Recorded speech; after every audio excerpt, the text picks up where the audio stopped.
Sa unang araw ko bilang isang manugang, naglatag agad ng mga patakaran ang aking biyenan.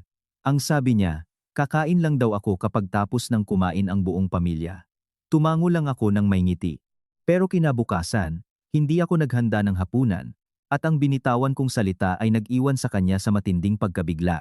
Alamin kung paano ginamit ng isang matalino at modernong manugang ang mismong mga patakaran ng kanyang biyenan para ipatikim dito ang isang leksyon na hinding-hindi niya malilimutan. Ito ay isang laban ng isipan, kung saan ang pagsunod ay naging pinakamatinding sandata. Sa unang gabi ng aming kasal, habang hindi pa kumukupas ang init ng aming mga halik at yakap, malamig na inihagis ng aking biyenan, si Doña Isabel Reyes, sa ibabaw ng kama ang isang listahan ng mga absurdong patakaran ng pamilya.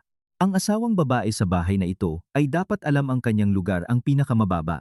Kapag inihain na ang mesa, dapat akong manatiling nakatayo at magmasid hanggang matapos kumain ang mga nakatatanda. Pagkatapos ay liligpitin ko ang lahat, at saka pa lamang ako papayagang ubusin kung anuman ang natira. Ang asawa kong si Pablo ay yumuko na lang na walang magawa, habang ang aking biyenan, na may mapagtagumpay ng ngiti, ay naghihintay sa aking mga unang luha ng kawalan ng pag-asa. Ngunit nagkamali sila, hindi ako umiyak. Agad akong pumayag ng may ngiti, at kinabukasan, buong pamilya Reyes ay natulala sa katatakutan. Kapag ang isang manugang na nagtatrabaho bilang Chief Financial Officer ay ginamit ang ganap na pagsunod bilang sandata sa ganting salakay, ang kapalit ay hindi lang ang kumakalam na sikmura, kundi ang pagguho ng isang buong imperyo ng makalumang autoritarianismo. Kakahupa pa lang ng mga alingaw-ngaw ng kasalan, at sa lumang mansyon sa isang marangyang subdivision sa San Juan ay mayroon pa ring bahagyang amoy ng mamahaling pabango. Ako, si Elena, isang babaeng sanay sa lamig ng mga numero sa aking posisyon bilang CFO ng isang malaking kumpanya, ay opisyal nang tumawid sa tarangkahan ng bahay ng mga Reyes bilang asawa ni Pablo. Naging enggrande ang kasal. Walang tigil ang papuri ng mga bisita kay Pablo sa pagpili ng isang asawang maganda, matalino, at determinado. Gayunpaman, sa kaibuturan ko, alam kong ang buhay ng isang manugang sa isang tradisyonal at makalumang pamilyang Pilipino, kasama ang komplikadong mga protokol nito, ay hindi magiging madali. Ang aming silid-tulugan ay napakaganda ng pagkakadekorasyon. Mamahaling seda na kulay pula ang mga kubrekama, at may mga bordadong unan. Hinawakan ni Pablo ang aking kamay. Mababasa sa kanyang mga mata ang pagod mula sa mahabang araw kasama ang mga bisita, ngunit kumikinang pa rin ito sa lambing. Sinabi niyang simula ngayon, ito na ang aming pugad, na palagi niya akong poprotektahan at mamahalin. Ngunit halos hindi ko pa man naramdaman ang init ng kanyang mga kamay nang may malakas na katok sa pinto. Bumukas ang pinto at pumasok si Doña Isabel, ang aking biyenan. Suot pa rin niya ang kanyang eleganteng damit na pelus na kulay ube, ang mismong suot niya sa seremonya na may perpektong make-up, ngunit hindi maitago ng kanyang matatalas na mata ang isang kabagsikang halos umabot na sa paniniil. Sa kanyang mga kamay, wala siyang dalang regalo sa kasal o sobre na may pera, kundi isang luma at gastadong kuwaderno na may itim na leather na pabalat. Marahang umupo si Doña Isabel sa isang silyang yari sa kahoy sa tabi ng tukador at sinenyasan kaming umupo. Ang kanyang boses ay malalim at matatag. Bawat salita ay parang martilyong bumabagsak. Ngayon, opisyal na kayong mag-asawa. Ang pamilya Reyes ay matagal nang kilala sa mga tradisyon nito. Mayroon tayong malinaw na herarkiya. Elena, dumating ka sa bahay na ito bilang manugang. Kahit na pamilya na tayo ngayon, dapat mong malinaw na maunawaan ang mga patakaran. Sa kuwadernong ito nakasulat ang mga alituntuning dapat kabisaduhin ng lahat ng manugang sa aming angkan. Tumingin ako kay Pablo at nakita kong bahagya siyang yumuko na may masunuring ekspresyon. Bahagya akong ngumiti, pinapanatili ang isang saloobin ng sukdulang paggalang, at sumagot, "Opo, Mama, bago lang po ako rito, hindi pa po sanay. Kung may magawa po akong mali, itama niyo po ako para magampanan ko ang aking tungkulin bilang isang mabuting anak." Binuklat ni Doña Isabel ang mga naninilaw na pahina, nagsimulang magbasa sa isang walang emosyon ngunit autoritatibong boses. Nandoon lahat, mula sa kung paano gumising at maglakad, hanggang sa kung paano maglinis ng sala, at ang tamang paraan ng pagbati sa pagpasok at paglabas ng bahay. Habang nakikinig ako, iniisip ko sa sarili ko na lahat iyon ay medyo normal para sa isang konserbatibong pamilya. Gayunpaman, nang dumating siya sa huling kabanata, tila nanigas ang hangin sa silid. Tinitigan ako ni Doña Isabel ng diretso sa mata, binibigyang diin ang bawat salita. At ang pinakamahalaga, ang pinakamahigpit na tuntunin ng ating angkan, tungkol sa araw-araw na pagkain at mga pagdiriwang, ikaw ang bagong manugang. Ang estado mo sa bahay na ito ang pinakamababa. Kaya naman, mahigpit na ipinagbabawal sa iyo na umupo sa hapagkainan habang kumakain ang mga nakatatanda. Maghihintay ka hanggang matapos kaming kumain ng asawa mo. Lilinisin mo ang buong mesa at saka ka palang papayagang kainin kung ano man ang matira. Ito ay isang paraan ng paglinang ng pasensya at paggalang ng mga nakababata sa mga nakatatanda. Napapitlag si Pablo at nauutal na sinabi, "Ma, anong siglo na ba tayo? Para saan pa ang mga patakarang ito?" Si Elena ay nagtatrabaho ng husto buong araw sa opisina. Pag-uwi niya at kailangan pang maghintay ng ganito, isa itong kahihiyan para sa kanya. Pinandilatan ni Doña Isabel ang kanyang anak. At ikaw, manahimik ka. Ito ang batas ng pamilya, hindi isang palengke para tumawad. Noong dumating ako sa bahay ng lola mo, dumanas din ako ng gutom at naghintay hanggang hating gabi para makakain ang buong pamilya. Sa paraang iyon lamang napanatili ko ang aking autoridad at naunawaan kung nasaan ang aking lugar. Elena, anong masasabi mo? Tiningnan ko ang kuwaderno at pagkatapos ay ang nagwawaging mukha ng aking biyenan bilang isang CFO. Sanay akong lutasin ang pinakakomplikadong sitwasyon sa mga financial report at agad kong naunawaan. Ito ay isang pagsubok sa kapangyarihan. Kung iiyak ako ngayon o magsisimulang magprotesta, magiging isa akong suwail na manugang at bibigyan ko siya ng dahilan para apihin ako sa loob ng maraming taon. Ngunit kung tatanggapin ko, magkakaroon ako ng sarili kong sandata, huminga ako ng malalim. Ang aking mukha ay nagpakita ng isang nakakagulat na katahimikan at bahagya akong yumuko. Opo, Mama. Ang iyong mga salita ay puno ng karunungan at katarungan.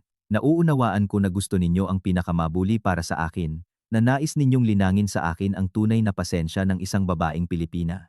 Sumusumpa akong susundin ang inyong batas pampamilya nang may ganap na kahigpitan. Simula bukas, gagawin ko ang lahat ng eksakto tulad ng sinabi ninyo. Tila medyo naguluhan si Doña Isabel sa aking mabilis na pagsuko. Tumikhim siya, isinara ang kuwaderno at tumayo. Mabuti, natutuwa akong naiintindihan mo. Sige, magpahinga na kayo. Bukas, ang almusal ay alas 6 ng umaga. Tandaan mo yan. Pagkasara pa lang ng pinto, agad akong hinawakan ni Pablo sa balikat, puno ng pagsisisi ang kanyang boses. Elena, patawarin mo ako, hindi ko inaasahan na gagawin ito ni Mama. Hayaan mong kausapin ko siya, hindi ko hahayaang mapahiya ka ng ganito. Tinapik ko ng malambing ang kanyang kamay. Sa aking mga mata ay may kislap ng talino. Huwag kang mag-alala. May sarili akong plano. Ako ay isang accountant, di ba? Alam ko kung paano balansehin ang kita at gastos. At kung paano pagtugmain ang mga interes.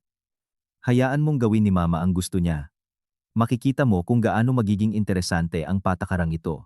Sa unang gabi ng aking kasal, nakahiga ako sa mga bisig ni Pablo, ngunit ang isip ko ay nagbabalangkas na ng isang plano, kung saan gagamitin ko ang mismong mga tanikalang isinuot sa akin ng aking biyenan, para hilahin siya sa isang sitwasyong hindi niya inaasahan. Ang pagsikat ng araw bukas ay magiging simula ng isang bagong landas, kung saan ang talas ng isip ng isang modernong babae ay babangga sa mga makalumang paniniwala sa pinakapinong paraan. Tumunog ang alarm clock ng eksaktong 5:30 ng umaga. Agad akong bumangon, ramdam ang malamig na hangin ng umaga sa Maynila na pumapasok sa siwang ng bintana. Gaya ng dati, maingat akong nagbihis ng isang eleganteng business suit at naglagay ng bahagyang ngunit perpektong makeup. Sa halip na bumaba sa kusina at mag-ingay sa mga kaldero, tulad ng inaasahan sa isang masunuring bagong manugang, tahimik akong umupo sa harap ng salamin.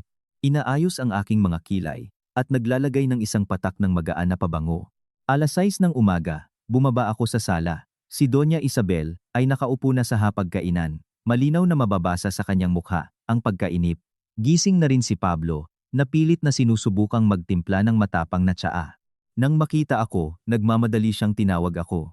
Elena, halika sa kusina. Maghanda ka ng almusal. Naghihintay si Mama. Tumikhim si Doña Isabel, tumingin sa orasan, at pagkatapos ay sa akin na may mapanuring tingin. Ang bagong manugang, ngayon lang bumaba. Halika na, pumunta ka sa kusina. Magsinangag ka o kahit anong mabilis, para makakain na kami, tapos pumasok ka na sa trabaho mo.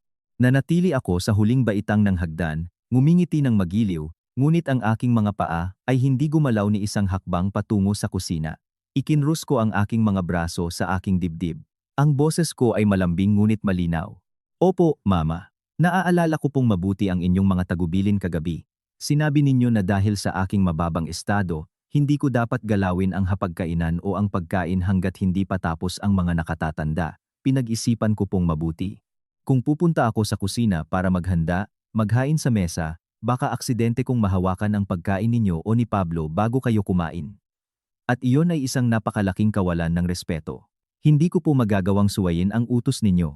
Natigilan si Doña Isabel. Ang tinidor sa kanyang kamay ay bahagyang nanginig. Pinaningkitan niya ang kanyang mga mata at nagtanong, kaya balak mong iwanan kami ng asawa mo na walang almusal? Agad akong sumagot ng may parehong matamis na boses.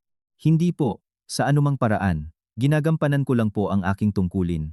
Dahil hindi ko po maaaring hawakan ang pagkain ng mga nakatatanda. Hindi po ako maaaring magluto para sa inyo at kay Pablo. Maghihintay po ako na kumain kayo sa isang coffee shop o maghanda kayo ng sarili ninyo. At kapag malinis na ang mesa at walang laman ang kusina, saka pa lang po ako maglalakas loob na pumasok at ihanda ang sarili kong pagkain. Napatanga si Pablo. Halos mabitawan niya ang tasa ng tsaa sa kanyang mga kamay. Salitan siyang tumingin sa akin at sa kanyang ina. Hindi alam kung ano ang sasabihin. Namula sa galit si Doña Isabel. Hinampas niya ang mesa nang may malakas na tunog. Nagpasya ka bang gamitin ito bilang dahilan para takasan ang mga gawaing bahay? Sinabi kong kumain ka pagkatapos, pero hindi ko sinabing hindi ka pwedeng magluto. Habang pinapanatili ang isang malamig na kahinahunan, ipinaliwanag ko ng walang pagmamadali. Mama, sa batas na binasa ninyo sa akin, sinasabing hindi ako dapat umupo sa mesa habang kumakain ang mga nakatatanda. At ang pagluluto ay nangangailangan ng pagtikim sa pagkain para matimplahan. Ibig sabihin, lalabagin ko po ang protocol. Kung magluluto ako, kailangan kong tikman ang alat, kailangan kong ilagay ang pagkain sa mga plato. Ibig sabihin, kakain ako bago kayo o kasabay ninyo. Ako ang bagong manugang. Dapat kong panatilihin ang mga tradisyon ng ating pamilya. Ayokong tingnan ako ng mga kamag-anak at sabihing hindi ko alam ang aking lugar, na naglakas loob na hawakan ang inyong pagkain bago kayo. Pagkasabi nito, tumingin ako sa aking relo at natural na kinuha ang aking bag. Sige po, kailangan ko nang pumasok sa trabaho. Mama, Pablo, feel at home lang po kayo. Pagkatapos ninyong kumain, iwanan nyo na lang ang mga plato. Babalik ako mamayang gabi, liligpitin ko ang lahat at kakainin ang aking bahagi. Sa inyong pahintulot, umalis ako, iniwan si Doña Isabel, sa isang estado ng ganap na pagkabigla. Narinig ko ang kanyang mabigat na paghinga sa aking likuran, at ang tawag ni Pablo, ngunit hindi ako lumingon. Paglabas ko ng bahay, nakaramdam ako ng kakaibang ginhawa. Hindi ko gustong maging suwail, ngunit naunawaan ko na kung hindi ako magtatakda ng malinaw na mga hangganan mula sa simula, mahihila ako sa isang ipo-ipo ng walang katuturang pagsunod. Sa opisina, umorder ako ng masarap na almusal, isang bagong lutong croissant at isang mainit na cappuccino. Nakaupo sa aking malamig at naka-aircon na opisina, ninamnam ko ang pagkain ng walang pagmamadali. Isang bagay na lubhang kabaligtaran sa inaasahang pagsiksik sa isang sulok ng kusina, kumakain ng mga tira-tirang malamig na tinapay dahil sa kapritsyo ni Doña Isabel. Alam kong simula pa lang ito, ang isang babaeng tulad niya, na nabuhay sa buong buhay niya sa ilusyon ng kanyang sariling kapangyarihan at paggalang, ay hindi basta-basta susuko, ngunit may isang bagay siyang nakalimutan. Siya ang nagtakda ng mga patakaran, at ako ay isang taong sumusunod lamang dito sa pinakaliteral na paraan. Sa accounting, ang isang maling numero ay nagdudulot ng disbalanse sa buong balance sheet, at sa buhay ng pamilyang ito, hindi ako papayag na magkaroon ng kahit isang pagkakamali sa pagsunod sa hangal na batas na iyon. Sa ikalawang araw pagkatapos ng kasal, isang nakakabahalang katahimikan ang bumalot sa mansyon sa San Juan.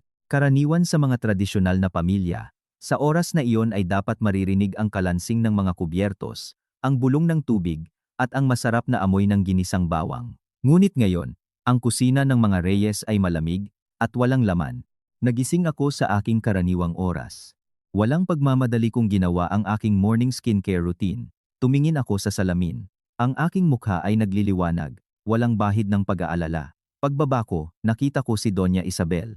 Nakaupo siya sa sofa hawak ang isang dyaryo, ngunit ang kanyang tingin ay nakatutok sa kusina. Si Pablo ay nasa tabi niya na may nag-aalalang mukha, palaging tumitingin sa hagdanan. Nang makita ako, hindi napigilan ni Doña Isabel ang kanyang inis at sinabi ng may panunuya, "Aba, Elena, ngayon din ba ay balak mong iwanang gutom ang pamilya? Kahapon, nagbingi-bingihan ako. Inisip kong pagod ka sa kasal, pero ngayon, itutuloy mo pa rin ba ang komedyang ito tungkol sa iyong mababang estado at sa kabanalan ng mga pinggan?" Lumapit ako nang walang kaimik-imik at yumuko sa pinakamagalang na paraan. Opo, Mama, naipaliwanag ko na po sa inyo lahat kahapon. Hindi po ako nagkokomedya, kundi mahigpit kong tinutupad ang aking tungkulin bilang anak. Kagabi, hindi po ako nakatulog. Binabasa ko pong muli ang batas pampamilya na ibinigay ninyo. Sa pahina 12, malinaw na sinasabing dapat pangalagaan ng manugang ang kadalisayan ng pagkain ng mga nakatatanda.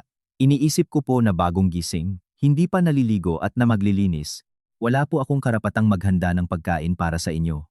Kung hahawakan ko ang mga kaldero at kawali, madudumihan ko ang inyong pagkain. Mababa po ang aking estado. Maghihintay po ako ng may pasensya na kumain kayo ni Pablo. At saka pa lang po ako papasok sa kusina para asikasuhin ang sarili ko. Itinapon ni Doña Isabel ang dyaryo sa mesa at biglang tumayo. Tama na ang kalokohang iyan. Kaya ang gusto mo, ako sa edad kong ito ang bababa sa kusina at maghahanda ng pagkain para sa'yo para makakain ka pagkatapos. Mahinahon akong sumagot sa isang boses na kasing neutral ng pagbabasa ng isang financial report. Hindi po, sa anumang paraan, hindi ko po kayo pinipilit na magluto para sa akin. Kayo po ni Pablo ay maaaring maghanda ng pagkain para sa inyong sarili, o utusan niyo po si Pablo na bumaba sa karinderya sa kanto. At ako, tulad ng sinabi ko, kakain pagkatapos, at dahil kakain ako, pagkatapos, hindi ko kailangang mag-alala ang sino man para sa akin. Makakahanap po ako ng solusyon. Tumayo si Pablo, hinawakan ang aking kamay at nagsusumamong sinabi, Elena, tama na. Matanda na si Mama. Hindi ka ba pwedeng magbigay ng kaunti? Paghahanda lang ng almusal, hindi naman big deal. Tinitigan ko siya ng diretso sa mata na may matatag na tingin. Pablo, hinihiling mo sa akin na magbigay daan kay Mama, pero sinusunod ko na nga siya. Si Mama ang nagtakda ng tuntunin na kumain pagkatapos. Kung magluluto ako ngayon, kailangan kong tikman ang pagkain para sa timpla. Ibig sabihin, kakain ako bago si Mama. Gusto mo bang maging isang manugang na walang respeto sa kanyang biyenan at naglakas loob na tikman ang pagkain bago pa man niya hawakan ang tinidor? Kailangan mong unawain ang nararamdaman ko. Ginagawa ko ang lahat para maging perpektong manugang, ayon sa inyong batas pampamilya. Nagalit si Doña Isabel ng husto na hindi na siya makapagsalita, namula ang kanyang mukha. Hindi pa siya nakaharap sa isang kalaban na gumagamit ng kanyang sariling mga sandata para magbigay ng mga banayad ngunit nakamamatay na mga suntok. Bumaling siya kay Pablo. Tama na. Huwag mo siyang kausapin. Tingnan natin kung hanggang kailan siya tatagal. Tara, pumunta tayo sa isang coffee shop sa kanto para kumain ng churros. Hindi ako naniniwalang mamamatay tayo sa gutom sa bahay na ito nang wala siya. Nagsuot ng sapatos si Doña Isabel nang may malakas na kalabog at hinila si Pablo palabas ng pinto. Naiwan ako sa sala, pinapanood silang papalayo hanggang sa mawala sila sa likod ng mabigat na bakal na pinto at ngumiti ako sa aking sarili. Pumasok ako sa kusina, nang hindi hinahawakan, kahit isang plato ng aking biyenan. Binuksan ko ang ref, kinuha ang isang karton ng oat milk na binili ko noong nakaraang araw at isinalin ito sa sarili kong baso na dinala ko mula sa bahay ng aking mga magulang. Umupo ako sa komportableng sofa, umiinom ng gatas, at tinatapos ang isang librong hindi ko pa natatapos basahin. Napakasarap ng katahimikang iyon. Hindi ko kailangang malunod sa usok ng kusina. Hindi ko kailangang tiisin ang mga kritisismo ng aking biyenan, kung hindi pantay ang hiwa ng sibuyas o kung kulang sa alat ang sopas. Nasisiyahan ako sa kalayaan sa mismong hawla na nilikha ni Doña Isabel para sa akin. Naunawaan ko na sa digmaang ito, ang unang mapikon ang siyang talo. Galit na galit ngayon si Doña Isabel, ngunit sobra-sobra ang aking pasensya.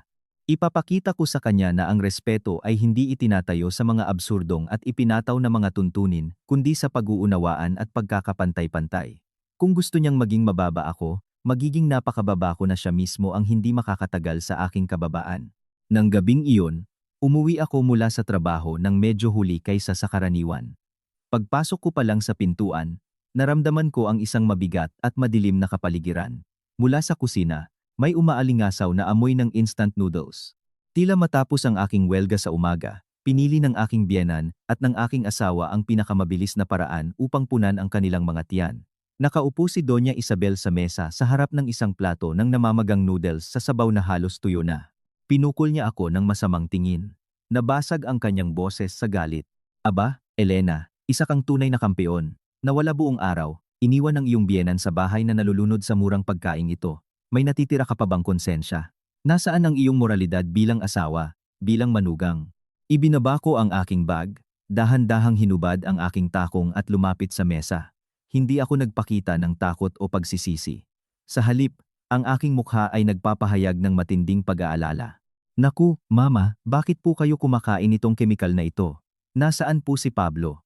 Paano niya kayo nagawang iwan sa ganitong kalagayan? Akala ko po dinala niya kayo sa isang magandang restaurant o umorder ng masarap na pagkain para sa inyo. Hinampas ni Doña Isabel ang mesa. Huwag kang maglakas loob na isisi kay Pablo. Huli na siyang umuwi mula sa trabaho at pagod na pagod ako kaya ayoko nang lumabas. Ikaw ang manugang. Obligasyon mong maghanda ng hapunan. Ano yung sinasabi mo na hindi ka naglalakas loob na hawakan ang mga gamit ng mga nakatatanda? Isa lang iyong dahilan para sa iyong katamaran, para pagtawanan ng isang matandang babae, hindi ba? Dahan-dahan akong bumuntong hininga at umupo sa isang silya sa tapat niya, syempre, sa isang malinaw na itinakdang distansya mula sa kanyang mesa. Tinitigan ko siya ng diretsyo sa mata. Ibinaba ang aking boses, na ngayon ay puno ng sakit. Mama, paano niyo po nasasabi iyan? Napaka-injustice po. Hindi po ako tamad. Nagtatrabaho rin po ako ng husto buong araw sa kumpanya, ngunit palagi kong isinasapuso ang inyong mga turo. Ang mga nakababata ay hindi dapat hawakan ang mesa hanggat hindi pa tapos kumain ang mga nakatatanda. Kung pumasok po ako sa kusina para maghanda at maghain ng pagkain, at aksidenteng nahawakan ang inyong parte, nagkasala po ako ng kawalang galang.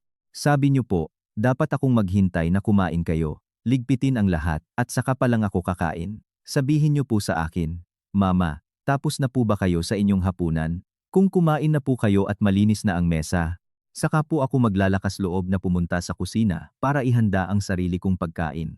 Nabulunan si Doña Isabel sa kanyang sariling mga salita. Gusto pa sana niyang makipagtalo, ngunit napagtanto niyang nahuhulog siya sa lohikal na bitag ng kanyang sariling imbensyon. Nauutal, sinabi niya, sige, magluto ka na.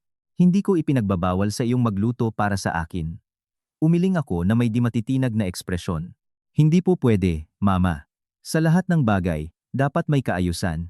Kung magluluto po ako para sa inyo, kailangan kong hawakan ang mga pagkain, tikman, ihanda. Ibig sabihin, makikibahagi po ako sa piging ng mga nakatatanda ng walang karapatan ayon sa inyong mga tuntunin.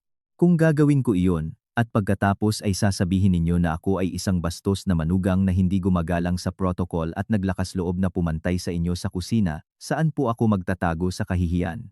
Mas gugustuhin ko pong magutom.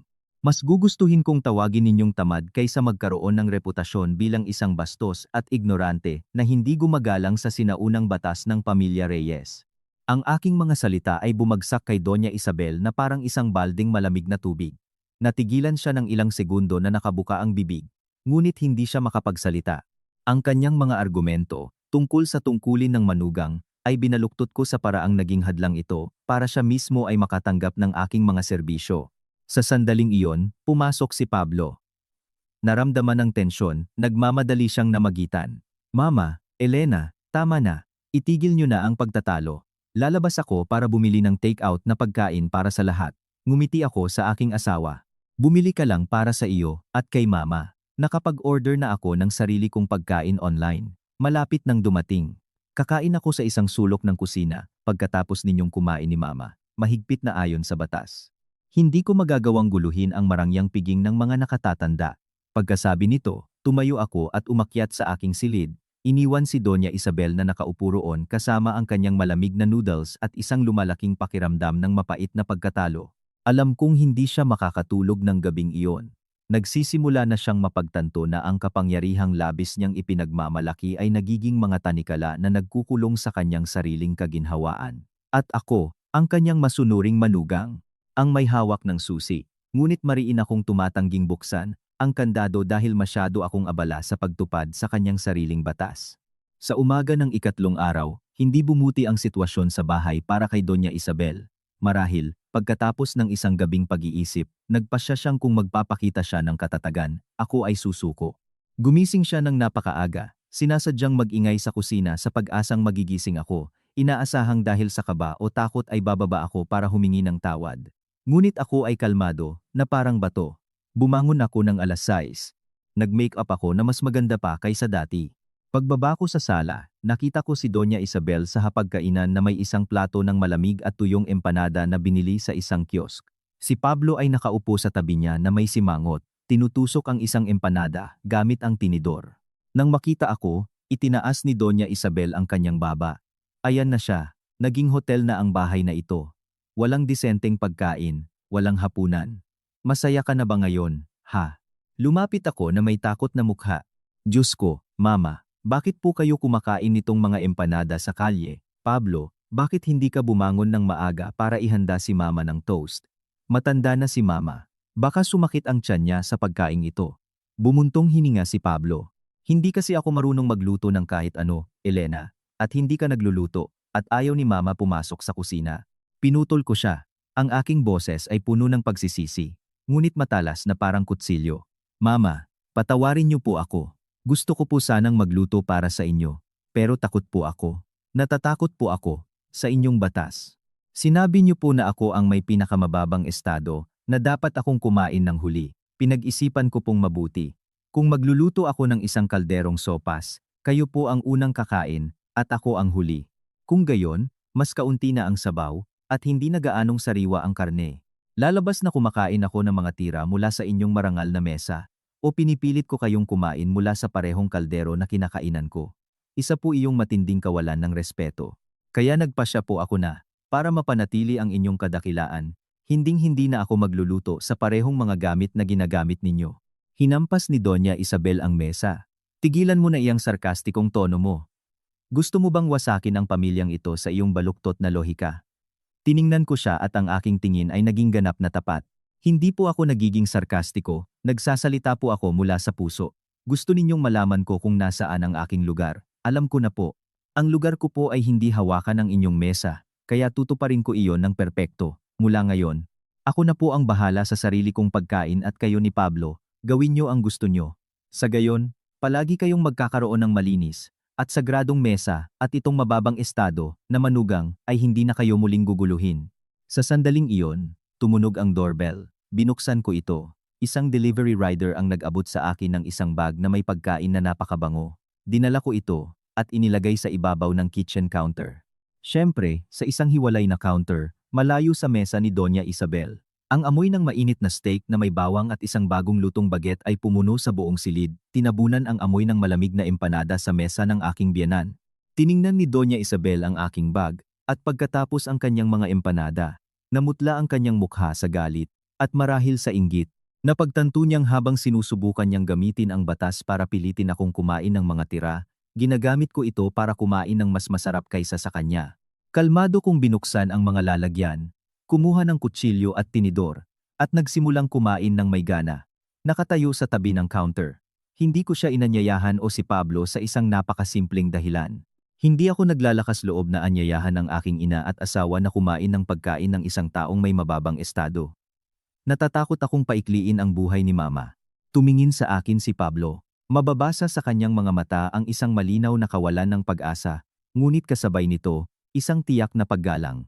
At si Doña Isabel ay nakaupo, at ang subo ng empanada sa kanyang bibig ay biglang naging mapait. Nagsimula siyang maunawaan na ang kanyang awtoridad ay gumuho dahil mismo sa nakakatakot na pagsunod ng kanyang manugang.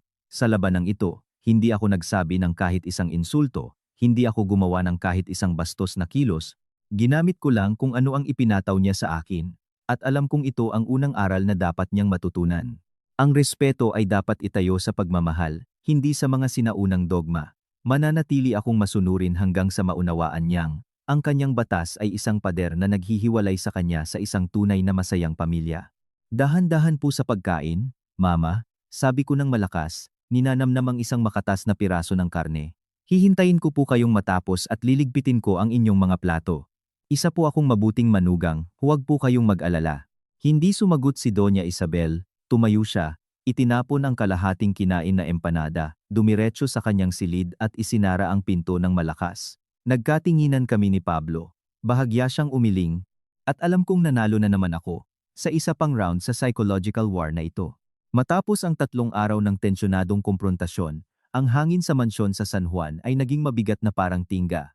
Si Pablo, nalikas na isang mahinahong tao, medyo duwag pa nga dahil lumaki siya sa ilalim ng malaking anino ni Doña Isabel, ay naipit sa pagitan ng isang inang deboto sa autoritarianismo at isang matalinong asawang hindi handang tiisin ang mga kahihiyan. Nang gabing iyon, Habang nasa aming silid ako at nagre-repaso ng mga financial report, pumasok si Pablo na may gusot na mukha.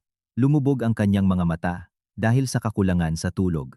Umupo siya sa tabi ko, hinawakan ang aking kamay at bumuntong hininga ng malalim. Ang kanyang boses ay puno ng pagsusumamo. Elena, alam kong sumobra si Mama sa pagbibigay sa iyo ng batas na iyon sa gabi ng ating kasal, pero tingnan mo, hindi na mukhang tahanan ang bahay natin. Matanda na si Mama. Matigas ang ulo niya. Ikaw ang manugang. Magbigay ka ng isang hakbang. Wala namang mawawala sa'yo. Isinantabi ko ang tumpok ng mga dokumento at humarap sa kanya para tingnan siya ng diretsyo sa mata. Sa aking galit, tanging malamig na kalinawan ang naroroon. Nagtanong ako, sinasabi mong magbigay daan ako. Paano eksakto?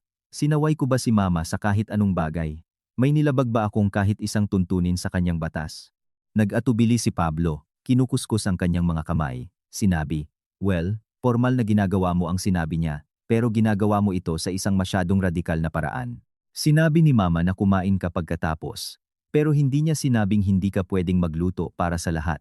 Pwede ka namang magluto gaya ng dati, at pagkatapos ay hintayin mong kumain si Mama bago ka kumain. Sa ganoong paraan, mapapanatili ang kapayapaan at matutupad mo ang iyong tungkulin bilang manugang. Ngumiti ako ng mapait, isang ngiti na sumasalamin sa pagkadismaya sa lalaking pinili kong asawa. Pablo, masyadong simple ang iyong pangangatuwiran. Kung pupunta ako sa kusina para magluto, kailangan kong tikman ang mga pampalasa, ilagay ang pagkain sa mga plato. Tapos sasabihin na naman ni Mama na isa akong walang hiyang manugang na naglakas loob na hawakan ang pagkain bago ang mga nakatatanda. Hindi mo ba naiintindihan? Hindi gusto ni Mama na magluto lang ako. Gusto niyang sumuko ako at tanggapin ang estado ng isang katulong sa bahay na ito. Ginagawa ko ng eksakto ang gusto niya para makita niya kung gaano kaabsurdo ang kanyang mga batas. Huwag mo akong hilinging magbigay daan, dahil wala akong ginawang masama para bawiin. Nawalan ng pasensya si Pablo. Tumayo siya at nagsimulang maglakad-lakad sa silid. Pero tingnan mo si Mama, kailangan niyang kumain ng instant soup at pagkain sa kalye. Sumasakit na ang tiyan niya. Isa kang CFO, pinamamahalaan mo ang daan-daang tao. Bakit sa bahay hindi ka pwedeng maging mas diplomatiko para mapanatili ang harmoniya? Nasa gitna ako ng dalawang apoy. Pagod na ako. Tumayo ako, lumapit sa kanya at inayos ang kwelyo ng kanyang damit. Nanatiling malambot ang aking boses, ngunit mas matatag kaysa bakal. Pagod ka dahil takot kang harapin ang katotohanan.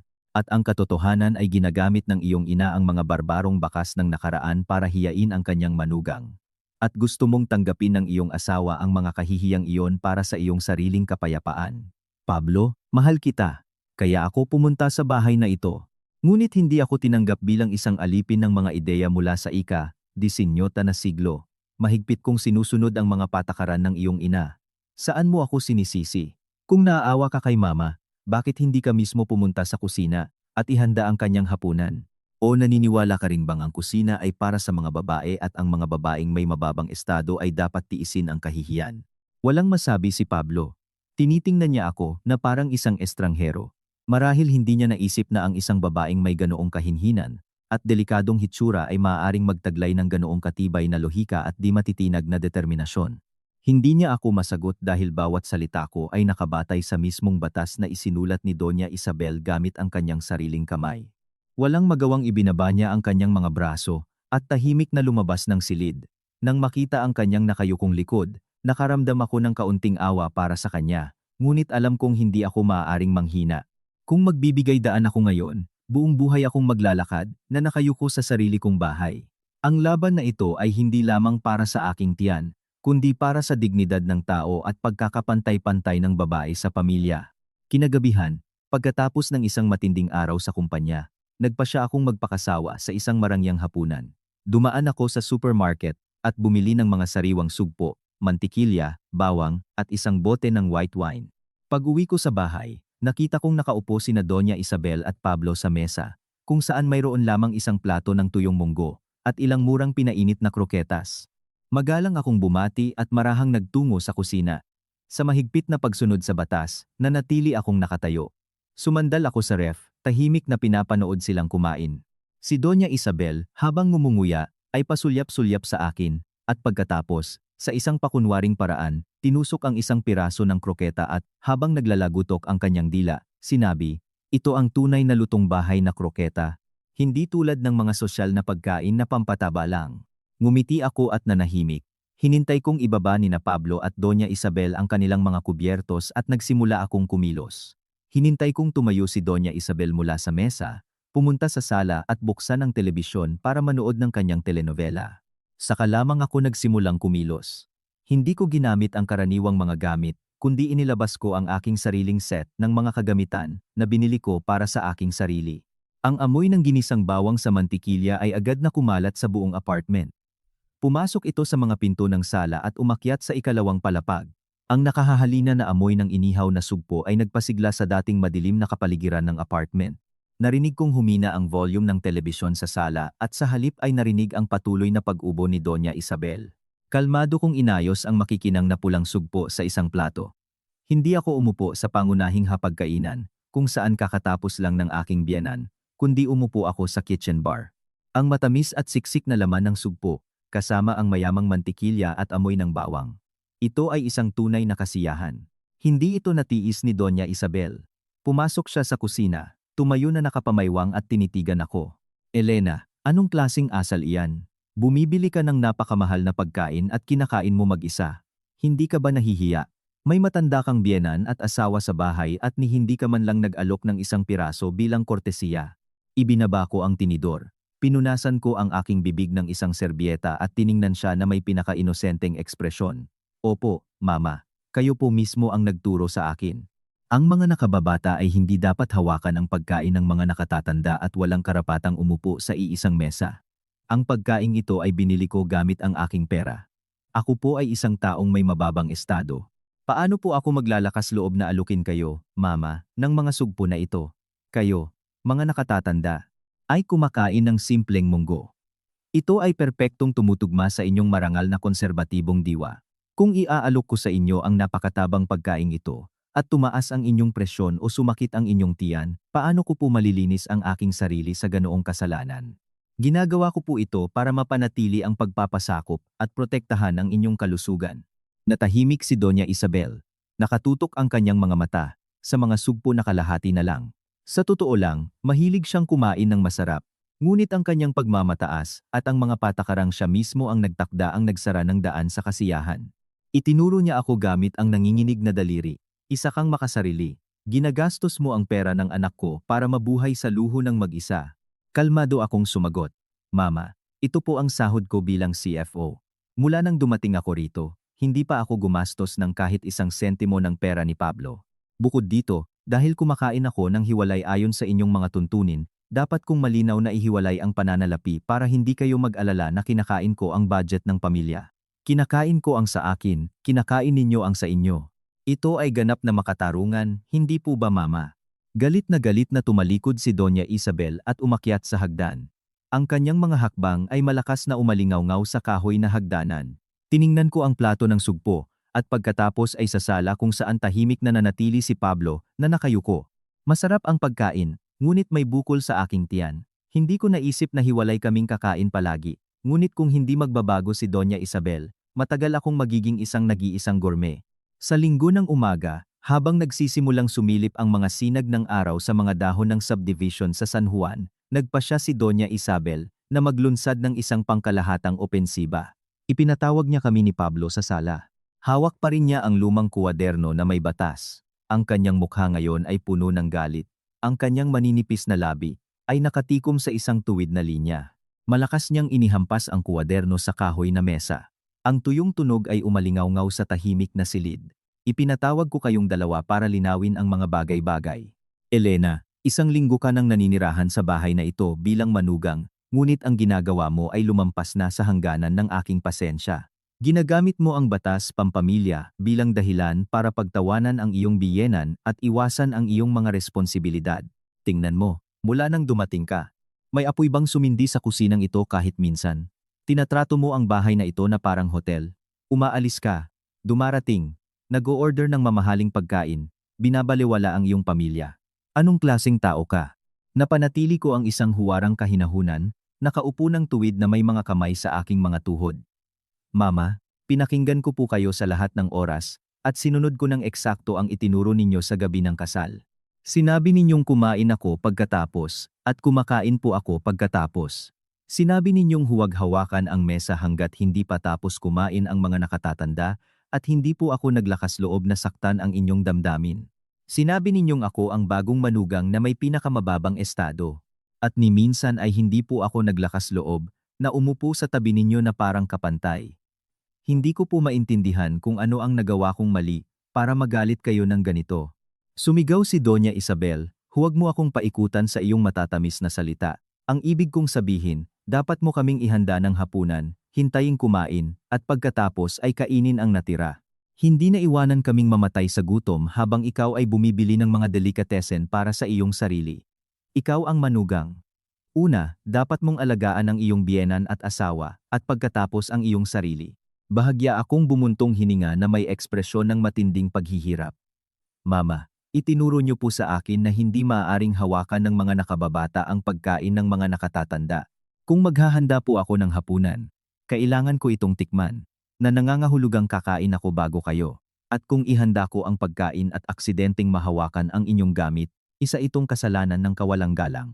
Pinag-isipan ko pong mabuti at ang tanging paraan para hindi labagin ang mga tuntunin at mapanatili ang inyong kabanalan ay ang bawat isa ay mag-asikaso sa sarili. Inutusan niyo po akong kumain ng hiwalay. Paano po ako maglalakas loob na kumain ng mga masasarap na pagkain kasama ninyo? Ginagawa ko po ito dahil labis ko kayong iginagalang. Iyon lang po, nawala ng kontrol si Doña Isabel. Tumayo siya at itinuro ako gamit ang kanyang daliri. Lumabas ka sa bahay na ito. Ngayon din, sa pamilya Reyes, walang lugar para sa isang miserableng manugang na gumagamit ng demagohiya para apihin ang kanyang biyenan. Takot na tumayo si Pablo para mamagitan. Mama, kumalma ka. Ginagawa lang ni Elena ang gusto mo. Bakit bigla mo siyang palalayasin? Pag-usapan natin. Tumayo ako nang hindi nagpapakita ng kahit kaunting takot o gulat. Kalmado kong tiningnan si Doña Isabel. Kung gusto niyo po akong umalis, aalis po ako ngayon din. Ngunit bago ako umalis, gusto ko pong magtanong ng isang bagay. Ipinatupad niyo po ba ang batas na ito para magtayo ng isang masayang pamilya o para lumikha ng isang bilangguan para sa inyong manugang? Kung ang kailangan niyo po ay isang libreng katulong na titiisin ang kahihiyan nang walang reklamo, nagkamali po kayo ng piniling tao. At kung ang gusto niyo po ay isang manugang na gumagalang sa mga nakatatanda ngunit may sariling dignidad, dapat niyo pong pag-isipang muli ang inyong batas. Sa inyong pahintulot, mag-iimpake na po ako. Tumalikod ako at umalis. Nakaramdam ako ng malaking gaan. Alam kong wala akong ginawang masama. Ang kawalan ng paninindigan ni Pablo at ang diktadura ni Doña Isabel ay ginawang isang nakakasakal na lugar ang bahay na iyon. Kung kailangan kong umalis para mapanatili ang aking dignidad, handa ako. Ngunit sigurado akong hindi ako basta-basta hahayaan ni Doña Isabel na umalis dahil mayroon siyang isa pang problemang pinansyal na hindi pa niya nakikita ang laki. Habang inilalagay ko ang aking mga gamit sa maleta, tumakbo si Pablo sa silid, niyakap ako mula sa likuran at nagsusumamong sinabi, Elena, huwag kang umalis. Sinabi lang iyon ni Mama sa bugso ng damdamin. Nakikiusap ako sa iyo. Manatili ka. Kakausapin ko siya. Tinanggal ko ang kanyang mga kamay at humarap sa kanya. Pablo, hindi ito tungkol sa pag-alis o pananatili. Ito ay tungkol sa pagkakapantay-pantay. Kitang-kita mo na tinatrato ako ni Mama na parang isang estrangherong kailangang paamuin. Hindi ako mabubuhay ng ganito. Sige, okay. Para sa iyo, mananatili ako ng isa pang beses, ngunit simula ngayon, magiging iba na ang lahat. Bumaba ako at nakita kong nakaupo si Doña Isabel, wasak na wasak sa sala. Wala akong dalang maleta, kundi isang maliit na piraso ng papel sa aking kamay. Umupo ako sa tapat niya. Ang aking boses ay parang sa isang profesional na CFO. Mama, pagkatapos kong pag-isipan, napagtanto ko na ang pagsasama-sama, kung saan bawat isa ay may sariling mga ideya, ay masyadong magastos at nakakapagod. Dahil kumakain ako ng hiwalay, at ipinagbabawal sa akin na gamitin ang karaniwang kusina para pagsilbihan kayo, simula ngayong buwan. Humihingi po ako ng pahintulot na baguhin ang sistema ng kontribusyon sa pananalapi sa pamilya. Tiningnan ako ni Doña Isabel na may hinala. Anong binabalak mo? Ipinaliwanag ko ng walang ngiti. Dati, sinabi ni Pablo, na bawat buwan ay bibigyan namin kayo ng 30,000 piso para sa mga gastusin sa bahay. Gayunpaman, dahil hindi ako kumakain ng pagkain sa bahay o gumagamit ng mga karaniwang produkto kasama ninyo, itinuturing kong hindi makatwiran ang halagang iyon. Kinalkula ko na po lahat ng maingat. Simula ngayon, babayaran ko lang po ang aking bahagi sa kuryente, tubig, at internet ayon sa mga metro. Iyon po ay eksaktong 5,000 piso kada buwan. Ang natitirang pera ay itatabi ko po para sa aking mga pagkain sa labas. Si Pablo ang magbabayad ng kanyang bahagi, kayo po ang sa inyo. Ito ay makatarungan at ganap na tumutugma sa diwa ng hiwalay na pagkain na kayo mismo ang nagtatag. Nang marinig ito, nagbago ang mukha ni Doña Isabel. Maliit lang ang kanyang pensyon, at lahat ng gastusin sa bahay hanggang ngayon ay sinasagot ng sahod ni Pablo at ngayon ng aking mga kontribusyon. Ang pagkawala ng ganoong kalaking halaga bawat buwan ay tumama sa kanya sa pinakamasakit na bahagi. Nauutal niyang sinabi, "Napakakuripot mo naman, para lang sa mga bayarin, at paano naman ang aking trabaho sa pamamahala sa bahay na ito?" Ngumiti ako, "Mama, pinamamahalaan niyo po ang bahay para sa inyo at para kay Pablo. Hindi po ako maglalakas loob na abalahin kayo. Ang pagkain ko po, ako ang bumibili. Ang mga plato ko, ako ang naghuhugas gamit ang sarili kong sabon. Ang silid ko, ako ang naglilinis. Itinuturing ko po na ang 5,000 piso ay sapat na para sa aking ginagamit. Tinuruan niyo po akong alamin ang aking lugar, kaya dapat kong protektahan ang aking pitaka para mapangalagaan ang kinabukasan namin ni Pablo." Galit na tiningnan ni Doña Isabel si Pablo, umaasang may sasabihin ang kanyang anak, ngunit yumuko lang si Pablo. Naunawaan niyang kung pipilitin niya akong magbayad ng higit, aalis ako kaagad. Ang galit ni Doña Isabel ay napalitan ng pagkabalisa sa pananalapi. Napagtanto niyang ang kanyang autoridad ay hindi kayang punan ang isang pitakang nababawasan. May sama ng loob na kinuha niya ang 5,000 piso na inilagay ko sa mesa, nang walang imik. Alam kong nagbigay ako ng isang malakas na suntok sa kanyang pinakamahinang punto, ang kasakiman at pagkalkula. Ang isang buhay ng pagkakapantay-pantay ay nangangailangan hindi lamang ng lohika, kundi pati na rin ng kalayaan sa pananalapi. At ako, ang CFO, ay hinding-hindi papayag na magkaroon ng negatibong balanse sa mundo ng mga numero.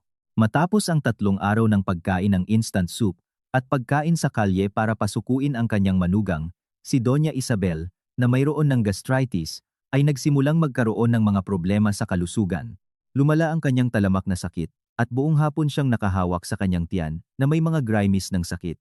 Si Pablo ay nagtatrabaho mula umaga hanggang gabi, at walang nag-aalaga sa kanya, maliban sa akin. Noong Miyerkules, umuwi ako ng mas maaga mula sa trabaho. Pagpasok ko pa lang sa bahay, nakita ko si Doña Isabel na nag-iisa sa kusina. Sinusubukan niyang magbalat ng patatas, ngunit nanginginig ang kanyang mga kamay at maputla ang kanyang mukha. Nang makita ako, nawala ang kanyang karaniwang mapagmataas na aura. Pinasadahan lang niya ako ng tingin, at muling yumuko sa kaldero. Pumasok ako sa kusina ng walang pagmamadali. Kumuha ako ng isang basong tubig at, nakasandal sa hamba ng pinto, pinanood ko siya. Nagsimula akong magsalita. Ang aking boses ay may isang napakakalkuladong pag-aalala. "Naku mama, bakit po kayo lumabas sa kusina? Kung mas malala po ang inyong gastritis, bakit hindi po kayo magpahinga?" Malalim na bumuntong hininga si Doña Isabel. Mahina ang kanyang boses. "At kung hindi ako magluluto, ano ang kakainin natin? Huli na darating si Pablo ngayon, hindi siya magugutom. Tungkol sa iyo, hindi na ako magsasalita. Hindi ko magagawang abalahin ka." Lumapit ako at tiningnan ang mga patatas na binabalatan niya. "Mama, mali po ang pagbabalat ninyo. Kailangan pong tanggalin ng mas malalim ang mga mata, kung hindi, mas lalo pong sasakit ang tiyan ninyo. Hayaan niyo pong ipakita ko sa inyo kung paano." Pagkasabi nito, tumayo ako sa tabi niya. Tinuturo ang mga patatas gamit ang aking daliri, ngunit mariing tumatangging hawakan ang mga ito para tumulong. Mahigpit kong pinanghahawakan ang aking salita. Ang mga nakababata ay hindi hinahawakan ang pagkain ng mga nakatatanda. Pinuri ko siya. "Mama, napakasipag niyo po. Sa edad ninyo, naghahanda ng hapunan para sa inyong anak gamit ang sarili ninyong mga kamay. Napakaswerte po ni Pablo. Tinitingnan ko po kayo na may malaking paghanga. Kung papasok po ako sa kusina, sisirain ko lang po lahat sa aking kawalang ingat. At kung masira ko ang inyong hapunan, isa po iyong napakalaking kasalanan." Tumingala si Doña Isabel. Mababasa sa kanyang mga mata, ang isang matinding pagod at isang bagay na parang isang nakatagong pagsusumamo sa ilalim ng isang balat ng pagmamataas. Sinabi niya sa nanginginig na boses, "Elena, baka pwede mo akong tulungan maghanda ng hapunan ngayon. Pagod na ako, hindi na ako makatayo." Ngumiti ako ng may lambing, ngunit may ganap na katatagan. "Mama, gusto ko po sanang tulungan kayo. Talagang gusto ko po. pero takot na takot po ako. Naaalala niyo po ba ang batas pampamilya? Kung hahawakan ko po ngayon ang inyong mga kaldero, bukas ay gagaling kayo at sasabihin na naman ninyong sinira ko ang pagpapasakop, na sinamantala ko ang inyong kahinaan para agawin ang kusina.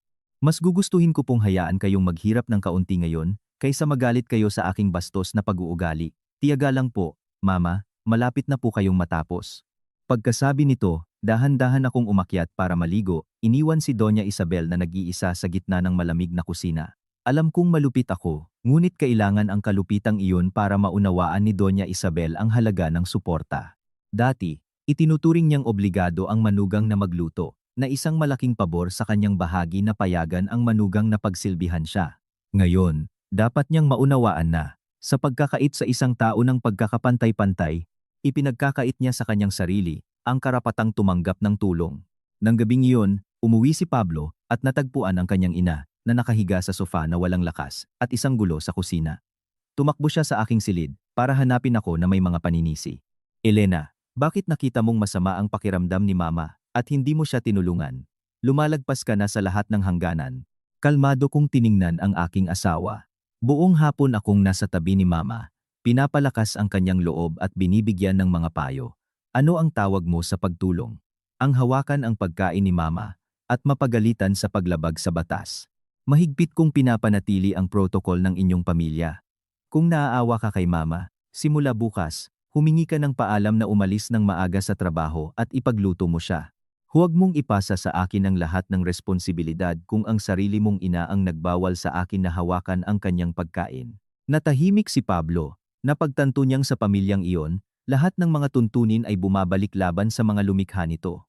At ako pa rin ang pinakamasunuring manugang sa mundo, dahil tinutupad ko ang batas ng walang kahit isang pagkakamali.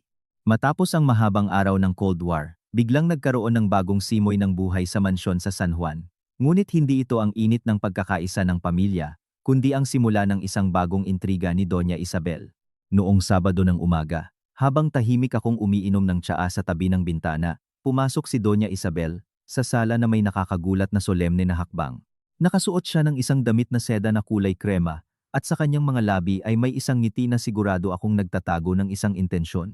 Umupo siya sa isang antigong silya, nagtap sa mesa gamit ang kanyang mga daliri at inihayag ng may pagmamalaki. Elena, matagal ka nang naninirahan sa bahay na ito. Malapit na. Sa ika-15 ng buwang ito ay ang anibersaryo ng pagkamatay ng lolo ni Pablo. Ito ang pinakamahalagang araw ng pag-alaala sa buong taon, para sa buong angkan ng mga Reyes. Bawat taon, ako lang ang nag-aayos ng lahat, ngunit ngayong taon, nariyan ka na, ang bagong manugang, at gusto kong ikaw ang mag-asikaso sa paghahanda ng pagkain para sa pag-alaala para makita ng mga kamag-anak kung gaano kasipag ang ating manugang. Ibinaba ko ang tasa, kinakalkula ang lahat sa aking isip. Ngayon ay ika-8. Kaya isang linggo na lang ang natitira. Ngumiti ako ng magalang. Opo, Mama, napakahalaga po ng isang anibersaryo. Bilang manugang, syempre, mayroon po akong responsibilidad. Ngunit nakalimutan po ni Mama na tinutupad ko ang ating batas pampamilya. Mababa po ang aking estado, kung ako po ang mag-aasikaso, sa paghahanda ng handaan, kung hahawakan ko po ang ritual na pagkain, at ang mga gamit ng mga nakatatandang kamag-anak, natatakot po akong pintasan ako ng mga tiyo at tiya dahil sa aking kawalan ng kaalaman sa pagpapasakop. Kayo po ang nakatatandang manugang ng angkan. Napakalaki po ng inyong autoridad.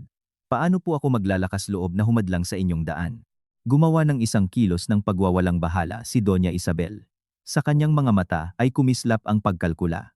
Huwag kang mag-alala tungkol diyan. Espesyal na okasyon ang anibersaryo. Binibigyan kita ng buong karapatang mamuno sa kusina. Ipakita mo ang iyong mga talento sa pagluluto para maipagmalaki ka namin ng asawa mo. Isa kang CFO, magaling ka sa mga numero. Sigurado akong hindi magiging problema sa iyo ang ilang mesa ng pagkain. Ito rin ay isang pagkakataon para itama mo ang iyong pagkakasala sa lahat ng mga kamakailang problema. Naiintindihan mo, di ba? Naintindihan ko siya ng husto. Gusto ni Doña Isabel na gamitin ang opinyon ng mga kamag-anak para isukol ako at piliting maglingkod. Kung gagawin ko lahat ng maayos, siya ang tatanggap ng papuri, sasabihing mahusay niyang pinalaki ang kanyang manugang. Kung magluluto ako ng hindi maganda o tatanggi ako, magkakaroon siya ng dahilan para ipahiya ako sa harap ng buong angkan bilang isang tamad at suwail na babae. Marahan akong tumango. Opo, dahil ipinagkakatiwala niyo po sa akin, tatanggapin ko po. Maghahanda po ako ng isang araw ng pag-alaala na maaalala ng ating pamilya sa mahabang panahon. Mama, magpahinga po kayo. Maghanda po kayo para tanggapin ang mga bisita nang may lahat ng parangal. Si Pablo, na nasa tabi, ay natuwa sa aking pagtanggap. Akala niya, isa itong senyales ng pagkakasundo, ang katapusan ng paghahati sa mesa. Nagmamadali siyang idinagdag, salamat sa Diyos at pumayag ka. Nabunutan ako ng tinik sa dibdib. Kung kailangan mong bumili ng kahit ano, sabihin mo lang, tutulungan kita. Tiningnan ko ang aking asawa, na may mas misteryosong ngiti. Huwag kang mag-alala. Alam na alam ko, kung ano ang gagawin para maging karapat-dapat sa isang magalang na manugang, tulad ng gusto ni Mama. Sa sumunod na linggo, nagtrabaho ako gaya ng dati. Maaga akong umaalis, huli na bumabalik. Nakikita ni Doña Isabel na wala akong ginagawa, hindi ako nag-o-order ng mga produkto, hindi ako bumibili ng karne para sa litson, hindi ako nag-o-order ng mga pagkain. Nagsimula siyang mataranta. Bawat gabi pagbalik ko, hinihintay niya ako sa tabi ng hagdan at nagtatanong, Elena, kumusta ang paghahanda para sa anibersaryo? Gusto mo bang ipaalala ko sa iyo ang mga address ng magagandang tindahan ng karne? Lagi akong sumasagot ng kalmado, huwag po kayong mag-alala, Mama, planado ko na po ang lahat, isa po akong accountant. Lahat ay dapat sumunod sa isang mahigpit na schedule. Sa araw po ng anibersaryo, makikita ninyong walang nakalimutan. Sa totoo lang, wala akong in-order na kahit isang putahe. Wala akong biniling kahit 1 gramo ng karne o harina. Ang tanging dinala ko sa bahay noong hapon ng ika-4 na pur ay isang basket ng maningning na dilaw na chrysanthemums at 2 malalaking kandilang wax. Inilagay ko ang mga ito ng solemne sa harap ng larawan ng lolo. Pumasok si Doña Isabel sa kusina. Nakita ang walang laman na ref, ang napakalinis na kalan, walang bakas ng amoy ng pampalasa o paghahanda, at nagpanik. Tumakbo siya sa aking silid. Nabasag ang kanyang boses. Elena, bukas na ang anibersaryo. Bakit walang kahit 1 piraso ng karne o bigas sa bahay? Balak mo bang tumakbo sa palengke bukas ng umaga? Paano ka magkakaroon ng oras para ihanda ang mga mesa, para sa mga bisita? Tahimik akong nakaupo, nililinis ang aking mga kuko, at sumagot sa matamis na boses. Mama, sinabi ko na po sa inyo, na maghahanda ako ng isang napaka-espesyal na anibersaryo. Nakalimutan niyo po ba ang inyong sariling mga salita, na ako ang pinakabata, at hindi dapat hawakan ang pagkain ng mga nakatatanda? Kung nagsimula po akong magluto ngayong gabi, kumalat na po sana ang amoy ng pagkain sa buong bahay. Kailangan ko pong tikman lahat.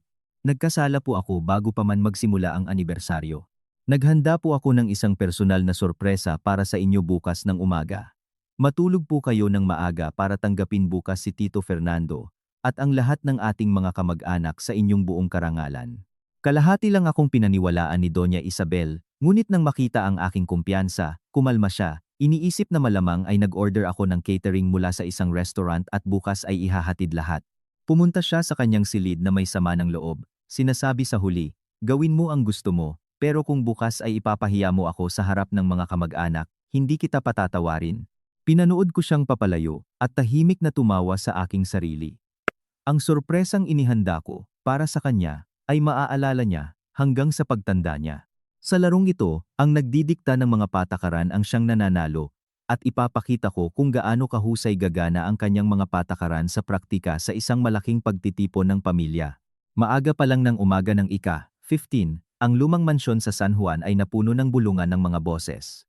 Mga tiyo, tiya, pinsan, ay dumating mula sa iba't ibang panig ng lungsod. Nagsuot si Doña Isabel ng isang eleganteng damit na kulay lila, isang kuwintas na perlas, at tinanggap ang mga bisita na may maningning na mukha. Walang tigil siyang nagmamayabang. Oo, ngayong taon ay may bago kaming manugang. Napakasipag, sinabi niyang siya na ang mag-aayos ng lahat para makapagpahinga ako. Umupo kayo, uminom ng tsaa, malapit nang maihain ang lahat.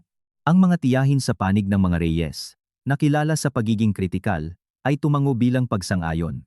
Napakaswerte mo, Isabel, isang nakatatandang manugang na marunong magturo sa nakababata, isa iyang biyaya para sa pamilya. Pagsapit ng 8:00 ng umaga, komportable nang nakaupo ang mga bisita sa sala, masayang nag-uusap tungkol sa iba't ibang bagay.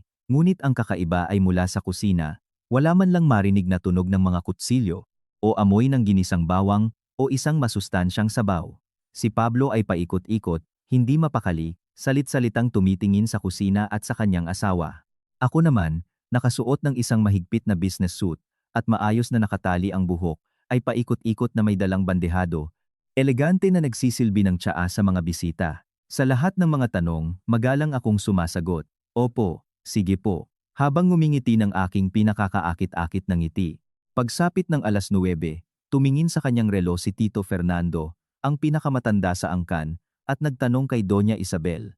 Isabel, malapit na ang oras ng pagkain para sa pag-alaala. Bakit hindi ko nakikitang inihahanda ang mesa? Nasaan ang iyong manugang? May, sabihin mo sa kanya na ilabas na ang mga pagkain ng paunti-unti. Pinagpawisan ng malamig si Doña Isabel. Tumakbo siya sa kusina at nakita niyang tahimik pa rin akong naghuhugas ng mga tasa ng tsaa. Galit siyang bumulong. Elena, nasaan ang pagkain? Bakit malamig ang kalan? Pinaglalaruan mo ba ako? Tumingala ako sa kanya. Ang aking mga mata ay napaka-inosente.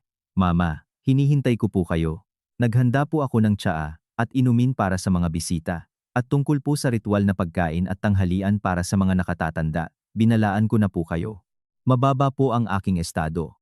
Wala po akong karapatang hawakan ang pagkain ng mga nakatatanda hanggang sa sila ay kumain. Ngayon po ay dumating ang mga pinakagalang-galang na tao sa ating angkan. Mas lalo po akong dapat gumalang sa protokol at hindi maglakas loob na saktan ang inyong damdamin ni Katiting. Nanlaki ang mga mata ni Doña Isabel. Anong sinasabi mo? Kaya wala kang inihandang kahit ano. Maligaya akong ngumiti. Mama, huwag po kayong mag-alala. Naghanda po ako ng isang kahangahangang pagpapakita ng tunay na pagmamahal ng isang anak na maipapakita ng isang biyenan sa kanyang mga ninuno. Tumingin po kayo sa sala. May gagawin po akong anunsyo. Nang hindi siya binibigyan ng pagkakataong mag-react, lumabas ako sa gitna ng sala, kung saan nakaupo ang lahat ng mga matatanda ng angkan.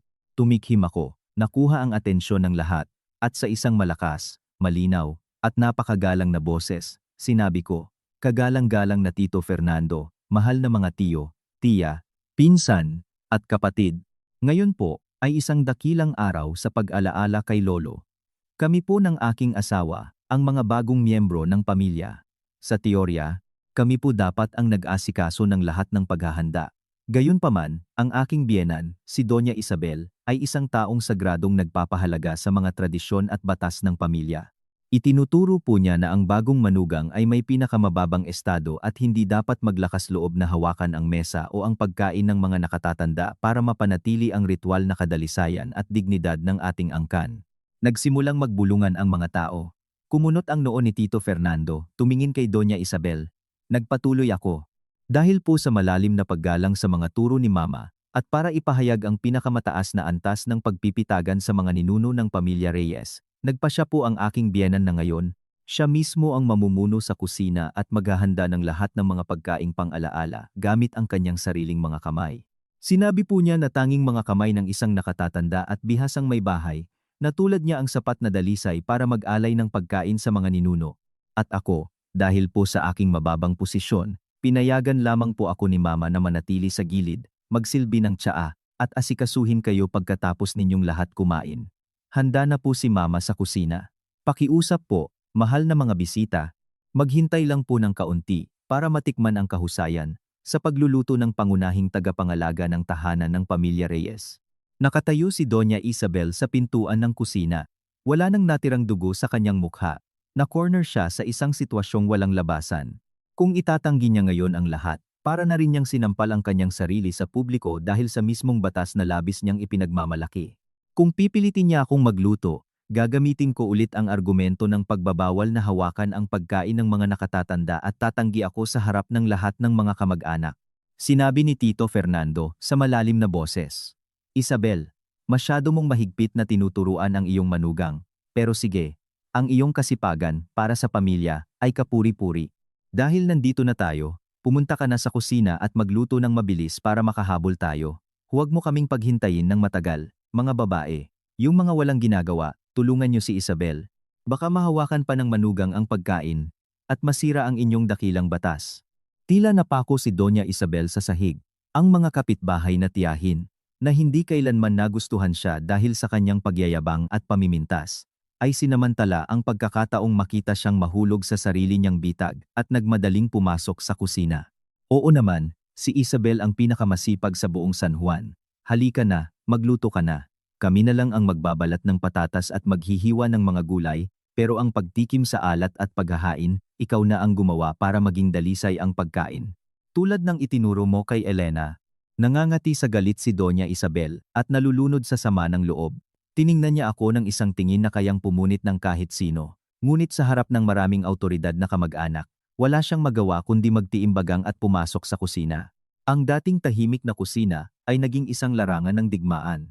Si Doña Isabel, isang babaeng halos 70 taong gulang, na mula nang dumating ako sa bahay ay hindi gumalaw ng isang daliri para sa mabigat na trabaho, ngayon ay kailangang mag-asikaso mag-isa ng ilang putahe para sa 20 katao. Sa pagkataranta, inutusan niya si Pablo sa tindahan para bumili ng manok, karne, isda, at gulay. Si Pablo ay tumakbo ng paroot parito na parang baliw, basang-basa ng pawis ang kanyang mukha. Ako naman, ay nanatiling kalmado sa sala, nakikipag-usap ng magiliw sa mga tiyo. Paminsan-minsan, sumisilip ako sa kusina, tumatayo sa pintuan, nagmamasid, at sumisigaw, "Mama, wag po kayong maglagay ng maraming asin. Mataas po ang presyon ni Tito Fernando. Mama, ang manok para sa litson, hiwain niyo po ng mas pantay. Kung hindi, pangit po tingnan sa mesa." Pagtatawanan po tayo ng mga kamag-anak sa ating pagiging pabaya. Nagluto, nag-steam, at umiyak ng mga luha ng dugo si Doña Isabel sa kanyang kalooban. Ang kanyang mga luma at nanginginig na kamay ay humihigpit sa kutsilyo. Ang mga hiwa ng karne ay naging sobrang laki o sobrang liit. Ang amoy ng usok, sunog, at mantika ay bumalot sa kanyang eleganteng damit na lila. Gusto niya akong tawagin para tulungan siya. Ngunit sa tuwing bubuksan niya ang kanyang bibig, sasalubungin siya ng mga mapanuksong tingin ng mga tiyahin, na handang ipaalala sa kanya anumang oras ang mga patakaran ng pagkain pagkatapos. Sa wakas, handa na ang pagkain para sa pag-alaala, ngunit 2 oras na huli. Nang ilabas ang mga plato, ang mga kamag-anak, nang makita ang durog na dessert, ang hindi pantay na hiwa ng manok, at ang malamig na empanada, ay umiling lang sa pagkadismaya. Sinabi ni Tito Fernando sa mahinang boses, ngunit sapat na malakas para marinig ni Doña Isabel. Matanda na si Isabel, wala na siyang parehong lakas. Para saan pa ang magpakahirap at mag-imbento ng mga kakaibang patakaran? Kung hinayaan na lang niyang maghanda si Elena, mas mabilis at mas masarap sana. Pinarusahan niya ang kanyang sarili at inilagay tayo sa isang hindi komportableng sitwasyon sa harap ng pamilya. Nakaupo si Doña Isabel na nakayuko, hindi naglakas loob na tumingin sa sinuman. Pagkatapos ng opisyal na bahagi, lahat ay umupo sa mesa. Sa mahigpit na pagsunod sa batas, sumiksik ako sa isang sulok ng silid at hindi umupo. Nang anyayahan ako, mahinhin akong sumagot. "Hindi po, pakiusap, hindi po ako naglalakas loob." Itinuturo po ni Mama na ang bagong manugang ay may mababang estado. Dapat po siyang maghintay, na kumain ang mga nakatatanda, linisin ang mesa ng buo, at saka palang kumain. "Hayaan niyo po akong manatili rito, at pagsilbihan kayo." Agad na kumalat ang mga bulungan, sa lahat ng mesa. Nagsimulang magkomento ang mga tao kung gaano kalupit si Doña Isabel, nag-iimbento ng mga feudal na bakas para hiyain ang kanyang manugang, ngunit sa huli, siya mismo ang nagbayad. Ang kanyang autoridad sa angkan, ang titulo ng huwarang nakatatandang manugang na labis niyang ipinagmamalaki, ay natunaw na parang usok pagkatapos ng isang pagkain para sa pag-alaala. Nakaupo si Doña Isabel sa puno ng mesa, ngunit hindi siya makakain. Nakikita niya akong ngumingiti sa mga bisita ng may kabaitan at kagalakan. Ito ang ngiti ng ganap na tagumpay. Naunawaan niyang simula sa araw na iyon, ang batas pampamilya na iyon ay opisyal nang naging hatol ng kamatayan para sa kanyang despotikong kapangyarihan sa bahay na iyon. Nang matapos ang anibersaryo, umalis na ang mga bisita. Isang pagod na si Doña Isabel ang bumagsak sa sofa. Muling naghari ang katahimikan sa apartment, ngunit ito ang katahimikan na nauuna sa malalaking pagbabago. Lumapit ako sa kanya, naglagay ng isang basong orange juice sa maliit na mesa at sinabi sa mahinang boses, "Magpahinga po kayo, Mama. Ako na po ang magliligpit ng mga plato at kakainin ko po ang natira. Eksakto tulad ng gusto ninyo." Hindi sumagot si Doña Isabel. Ipinikit lang niya ang kanyang mga mata, nang mahigpit at sa kanyang mga kulubot na pisngi ay gumulong ang mapapait na luha. Tapos na ang pinakamalaking labanan. At oras na para magtatag ng isang bagong kaayusan. Matapos ang araw na iyon ng bangungot, ang pangalan ni Doña Isabel ay naging paksa ng maiinit na tsismisan sa lahat ng sulok ng San Juan. Ang mga babae sa kapitbahayan, na laging gumagalang sa mga tradisyon ngunit kasabay nito ay mahilig sa tsismis, ay mabilis na ikinalat ang kwento ng batas ng pagkain pagkatapos ng mga nakatatanda sa pamilya Reyes. Saan man pumunta si Doña Isabel, sa panaderya man sa kanto o sa kanyang pinagkakatiwalaang tindahan, nararamdaman niya ang mga mapanuksong tingin. Ginugol niya ang buong buhay niya sa pag-aalaga ng kanyang imahe. Kalahati ng kanyang buhay ang inilaan niya sa paglikha ng imahe ng isang eleganteng ginang mula sa isang marangal na pamilya na sumusunod sa mga magagandang asal. Ngunit sa isang araw lang ng pag-alaala, gumuho ang imaheng iyon. Hindi siya pinuri ng mga tao sa paghahanda ng isang handaan sa kanyang edad na 70. Pinagtawanan nila ang kanyang mga makalumang kahilingan, kung saan ang sarili niyang manugang ay tinalian ng kanyang mga kamay gamit ang sarili niyang mga patakaran. Noong Lunes ng hapon, lumabas si Doña Isabel para bumili ng gamot sa tiyan at nakasalubong si Doña Pilar, ang kanyang kapitbahay. Si Doña Pilar ay may isang manugang na tinatrato niyang parang reyna, kaya laging malamig ang relasyon ng dalawang magkapitbahay. Nagwawalis si Doña Pilar sa entrada at sumigaw ng may panunuya. Aba, tingnan niyo kung sino ang lumabas para mamili ngayon, ang mismong si Doña Isabel. At nasaan si Elenita? Bakit hinahayaan kang mapagod ng ganyan? O baka naman hinihintay ka pa niyang matapos kumain bago siya lumabas ng kanyang silid, ayon sa sikat mong batas.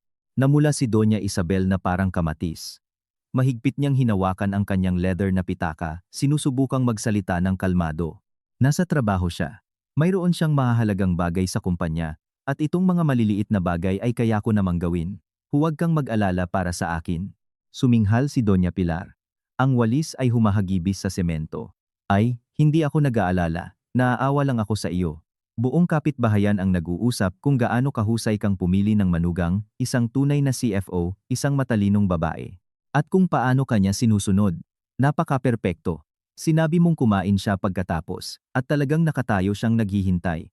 Sinabi mong mababa ang kanyang klase, at hindi maaaring hawakan ang pagkain, at iniwan kanyang mag-isa sa kusina na naghihirap sa 4 na mesa. Ay, anong laking kaligayahan mo, na nakapagturo ng ganyang klaseng manugang, na ang biyenan ay umiiyak sa kusina. Hindi malaman ni Doña Isabel kung ano ang isasagot. Binilisan niya ang kanyang lakad na parang tumatakas sa mga makamandag na salitang iyon.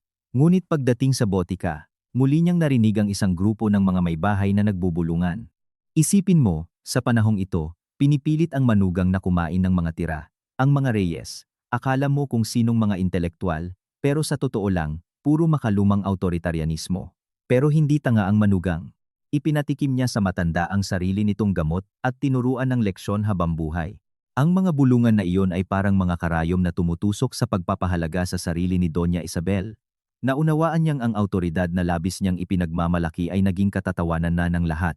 Pag-uwi niya sa bahay, isinara niya ang pinto ng malakas at mabigat na bumagsak sa walang laman na sala. Nang tingnan ang larawan ng lolo ni Pablo, nakaramdam siya ng isang alon ng kapaitan. Nagsumikap siya ng husto para mapanatili ang mga tradisyon ng pamilya. Bakit naging ganito kalungkot ang resulta? Samantala, tahimik akong nagtatrabaho sa opisina. Alam kong nasa panig ko ang opinyon ng publiko, ngunit hindi ako nakaramdam ng kagalakan. Ang layunin ko ay hindi hiyain ang aking biyenan, kundi sirain ang mga walang katuturang tanikala na sumasakal sa aking buhay at sa buhay ni Pablo. Naunawaan ko na kapag gumuho ang kanyang ilusyonaryong autoridad, kailangan niyang harapin ang katotohanan at tanggapin ang mga pagbabago. Ang katahimikan ng mga kapitbahay ay maaaring nakakatakot, ngunit ang paggising sa pamamagitan ng pagkatalo ay eksakto ang inaasahan ko mula sa kanya. Noong Miyerkules ng gabi, ang kapaligiran sa bahay ay mas mabigat kaysa karaniwan.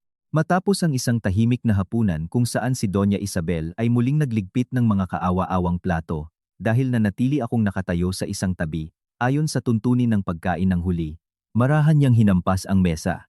Magaspang ang kanyang boses. Pablo, Elena, pumunta kayo sa sala, kailangan nating mag-usap. Tiningnan ako ni Pablo na may pagod at balisang ekspresyon. Sa linggong iyon ng tensyon, pumayat siya ng husto. Umupo kami sa tapat ni Doña Isabel sa mga antigong silya. Ngayon, mukha siyang mas matanda ng ilang taon. Sa kanyang mga mata, wala na ang karaniwang matalas na kislap. Pinalitan ito ng pagod. Matagal siyang nanahimik at pagkatapos ay tumingin sa akin. Sa kanyang boses, wala ng autoridad, tanging kapaitan. Elena, nanalo ka. Ginamit mo ang sarili kong batas para ipakita ako bilang isang malupit na tirano, para gawin akong katatawanan ng buong pamilya at ng buong San Juan. Hindi ko inaasahan na ang isang bagong dating na manugang ay may ganoong katalas na isip at bakal na katatagan. Napanatili ko ang kahinahunan na may mga kamay na marahang magkakrus sa aking mga tuhod. Mama, ang intensyon ko po ay hindi manalo o matalo laban sa inyo. Mula sa simula, sinabi ko, isa lang po akong taong sumusunod sa inyong mga patakaran sa pinakamahigpit na paraan. Kung nakikita ninyo na ang resulta ng mga patakarang iyon ay ang panunuya ng iba, hindi po iyon kasalanan ko, kundi ng mga patakaran mismo. Hindi na po sila angkop sa modernong buhay, at wala ng pagmamahal sa pagitan ng mga tao sa kanila. Pagkatapos ay nagsalita si Pablo. Nanginginig ang kanyang boses. Mama, nakikiusap ako, tapusin na natin ito. Nagtatrabaho ako buong araw, umuuwi ako at gusto ko ng isang maginhawang tahanan. At ngayon, natatakot akong tumawid sa pintuan. Pinipilit mo ang aking asawa na tiisin ang kahihiyan, ngunit sa huli, ikaw mismo ang nagdurusa at ako rin. Mahal ko kayong dalawa, ikaw at si Elena, pero kung magpapatuloy ito, hindi ko nakakayanin. Bumuntong hininga si Doña Isabel, tumingin sa kanyang anak, at pagkatapos ay sa akin. Ang kalungkutan at pagod pagkatapos ng araw ng anibersaryo ay nagpayanig sa kanya. Napagtanto kong dumating na ang sandali, inilabas ko mula sa aking bag ang isang maingat na inihanda at nakaprint na dokumento. Inilagay ko ito sa mesa at itinulak papunta sa aking biyenan. Ano ito? Tanong ni Doña Isabel, pinaningkitan ang mga mata. Kalmado akong sumagot.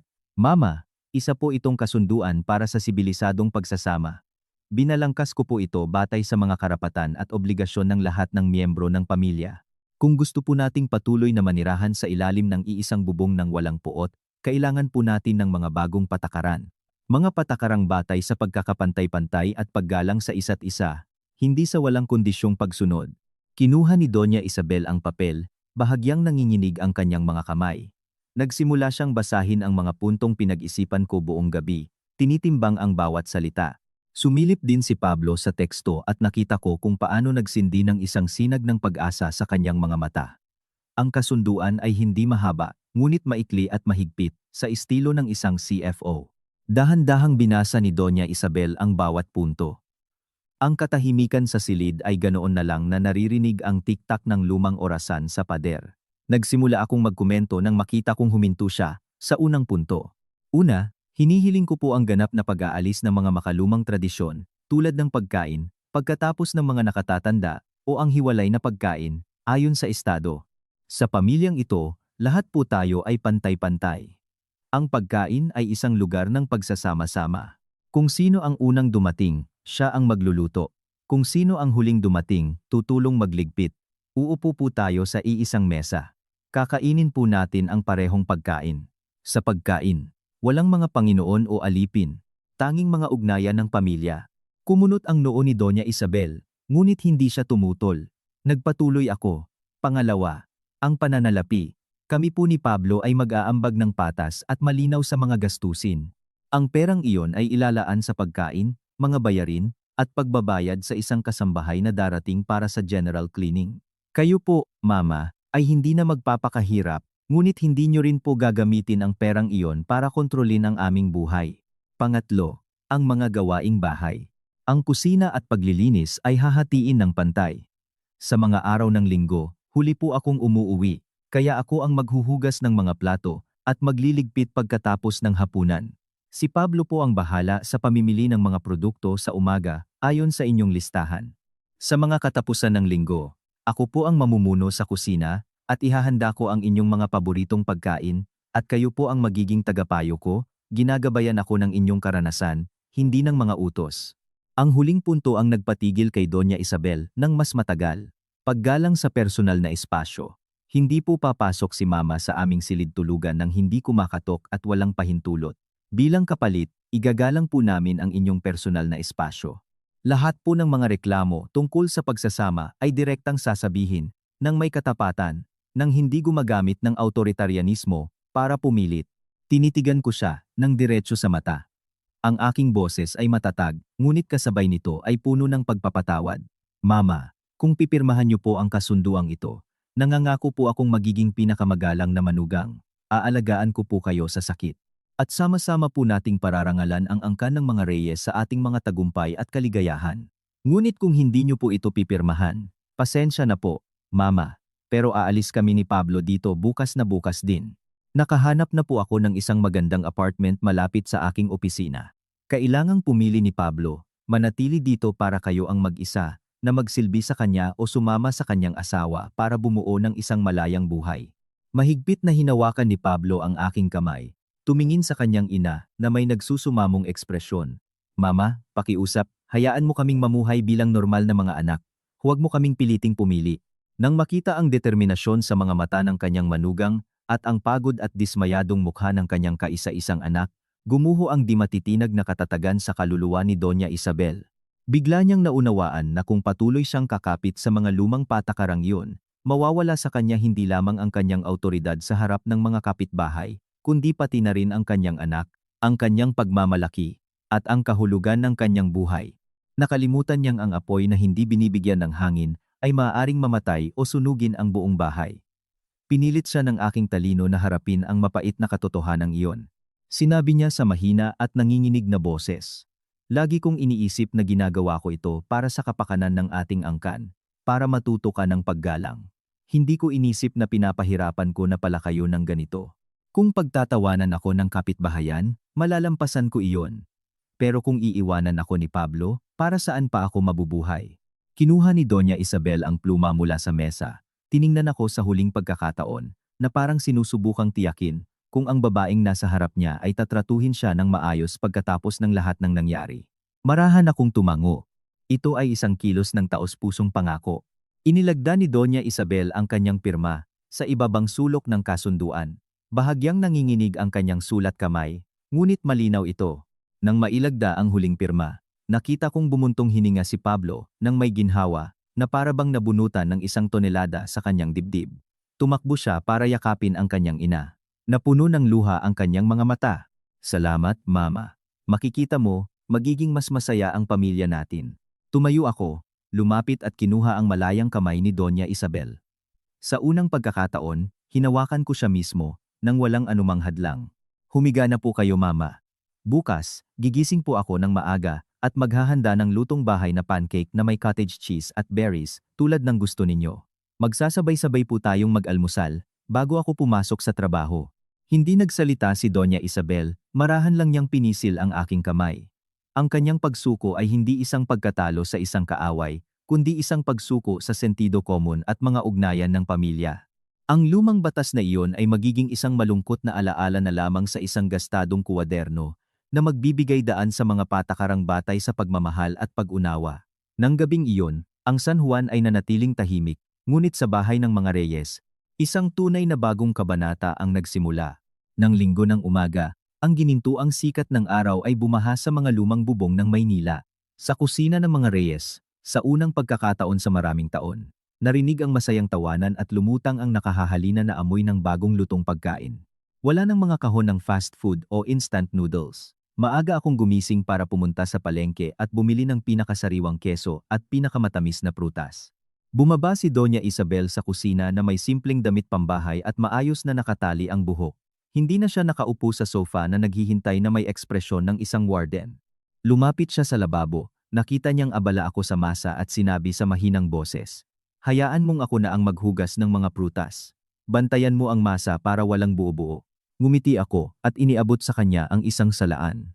"Opo, Mama, tulungan niyo po ako at para sa mga pancake, ilalabas ko po yung cream at yung homemade jam para mas masarap po." Tumango si Doña Isabel. Ang kanyang mga kulubot na kamay ay bihasang pumipili ng mga prutas. Si Pablo, na pabalik mula sa newsstand na may dalang dyaryo, ay natigilan sa pintuan nang makita ang eksena at pagkatapos ay ngumiti ng napakalawak. "Wow, ngayon, mayroon tayong 2 kamanghamanghang kusinera sa kusina."